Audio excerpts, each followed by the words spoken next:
Hello, everyone, and welcome back to Sketch English, the place where we turn everyday English into something clear, simple, and useful for real life. Today, we're going to tackle a topic that can be a little tricky for learners, but is absolutely essential for sounding natural. Mastering this one area will be a huge step forward in your journey to English fluency. We're going to learn about phrasal verbs. You might have heard this term before. Native speakers use phrasal verbs constantly in daily conversations, often without even thinking about it. When you understand them and start to use them yourself, your English suddenly becomes much more authentic and natural. So, what exactly is a phrasal verb?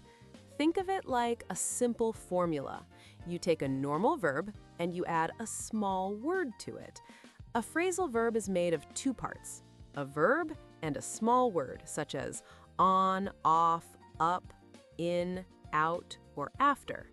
When we combine them, they create a completely new meaning. For example, the verb look means to use your eyes, but if we add the word after, we get look after, which means to take care of someone. The meaning has changed completely. It's this combination that creates the magic. Let's dive into 10 of the most common phrasal verbs you'll hear every day. Our first one is put on.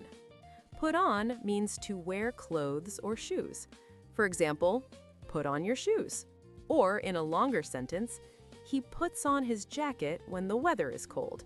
It's what you do every morning when you get dressed. The opposite of put on is our next phrasal verb, take off. Take off means to remove clothing. So you might hear someone say, "Please take off your shoes before you come inside." Or, "She takes off her coat when she comes inside." Simple, right? You put on your coat to go out, and you take it off when you get home. Next up, we have run away. Run away means to escape or leave a place quickly. For example, the thief runs away after stealing the bag. But it can also be used for non-physical situations. A very common piece of advice is, don't run away from your problems. This means you should face them, not avoid them. Our fourth phrasal verb is take out. Take out means to remove something from a place. A very common household chore is to take out the garbage.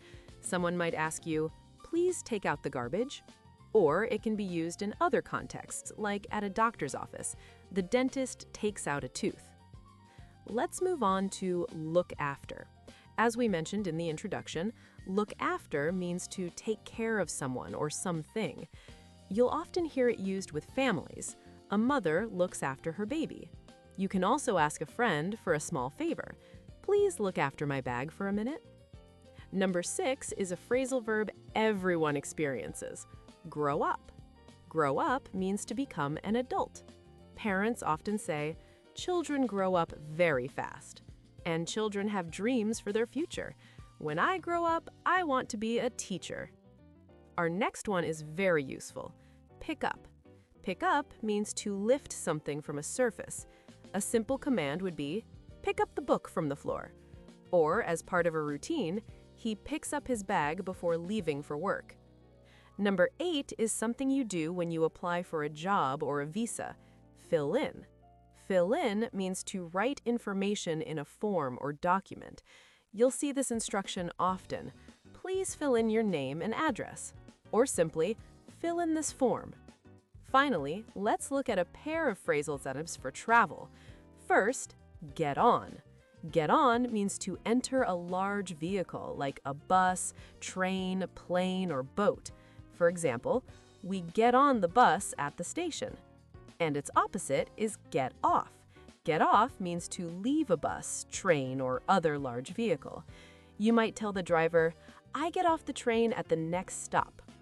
So, there you have it, 10 essential phrasal verbs. Let's quickly recap. Put on, take off, run away, take out, look after, grow up, pick up, fill in, get on, and get off. The key to mastering these is practice. Practice these phrasal verbs in real sentences every day. Try to write one sentence for each verb we learned today. The more you practice, the more natural your English will become. Thank you for learning with Sketch English. Keep practicing, keep speaking, and see you in the next lesson.